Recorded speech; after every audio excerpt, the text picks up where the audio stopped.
Quelle a été la plus grosse erreur de Brawl Stars? C'est ce que nous allons voir dans cette vidéo. Bonjour tout le monde, c'est ProGamer, j'espère que vous allez bien. On se retrouve pour une toute nouvelle vidéo sur Brawl Stars et dans cette vidéo, nous allons voir quelle a été la plus grosse erreur selon moi de Brawl Stars. Évidemment, comme je viens de le dire, c'est selon moi, mais quand j'ai quand même consulté plusieurs personnes de mon entourage et des abonnés, ils ont tous été d'accord avec moi. Il y a bien sûr eu plusieurs scandales, mais on les verra dans une prochaine vidéo que je ferai. J'attends un petit peu avant de la faire. Avant de commencer la vidéo, n'hésitez pas à vous abonner, liker, partager et activer la cloche, ça soutient. Enfin bref, cette intro est beaucoup trop longue, c'est parti, on va commencer. Objectif 50 likes. Donc, quelle a été cette erreur? Et bah c'est tout simplement le retrait des boîtes. Et oui, pour ceux qui ne le savent pas, avant les crédits, il y avait les boîtes, notamment les petites boîtes, les grosses boîtes et les méga boîtes. Dedans, on pouvait débloquer des brawlers, des gadgets, des pouvoirs stars, des points de pouvoir, des pièces et même encore auparavant, des gemmes. Le stress de débloquer un brawler, c'était une dinguerie. C'était le stress de ne rien avoir, d'avoir quelque chose. C'était vraiment un stress et ça, on adorait ça. Le clignoting, c'était une masterclass. Enfin bref, pourquoi les boîtes ont été retirées, je ne le sais pas, comme beaucoup de monde de la communauté. Mais pourquoi est-ce une grosse erreur? Eh bien tout simplement, Brawl Stars était au plus mal après le retrait des boîtes.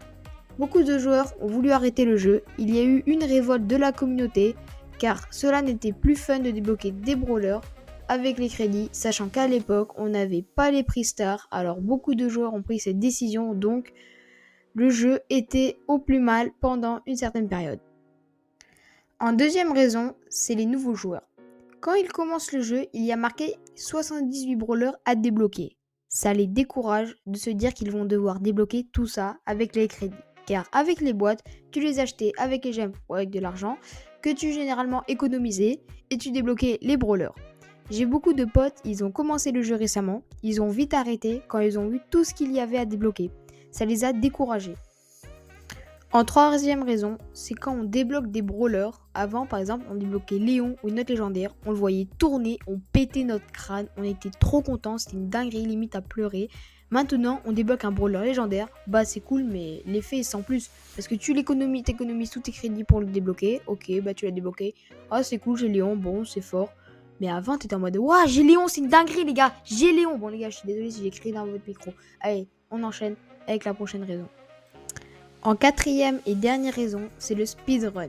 En gros, beaucoup de joueurs économisent leur crédit pour débloquer le nouveau brawler à sa sortie parce qu'il est trop fort, donc tout le monde le débloque.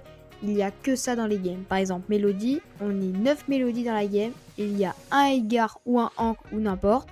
Le Edgar ou le Hank, il a aucune chance et c'est vraiment saoulant car si tu n'as pas débloqué de nouveau brawler, tu peux littéralement rien faire. Car avec les boîtes, beaucoup de gens faisaient des pack opening, mais il n'y avait pas beaucoup de même brawlers dans les games. Là, tout le monde devait les débloquer en même temps pour speedrun. Et du coup, les gars, ça, c'est vraiment énervant et ça casse le crâne parce que du coup, t'as tous les autres brawlers. Si toi, t'as pas speedrun ou t'as pas voulu la débloquer ou que tu n'avais pas les moyens de la débloquer, que tu joues ton brawler à 300 trophées et que tu tombes que contre des mélodies dans ta game et que tu fais à chaque fois top 10, ça fait péter ton crâne et c'est complètement normal. Je t'assure que je te comprends.